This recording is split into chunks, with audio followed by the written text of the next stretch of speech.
днешното видео. Тук едно моторче 1000 кубика. Ще го сглобяваме. Собственика Мераклия. Изпратил ни е всичко. Буталца нови е служило момчето. Измило е, нагласило е всичко. Някакви ролчици. Тая главичка е минала през Дойче Митов. Я направил светлинка. Някакви лъскави клапани. Като огледалца са клапаните. Тук има някакви пръскалки, сигурно пръскат по буталата.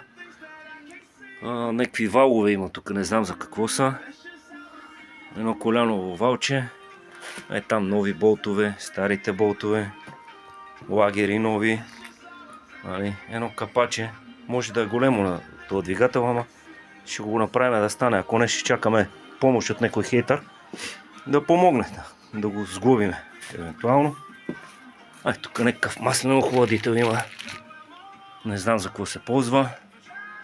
Тук разни други работи. Нови частички събрани. В процес на работа ще питаме кое, как се слага, как се събира. Чека от двигателчето тук е измито, изчистенко. Цилиндърчета, шлайфоно. Главата я показах. От тук също е светлина. Чистена, направена. Flowmaster се занимава с тая дейност. Може да ги потърсите в интернет. Това ще е от днес.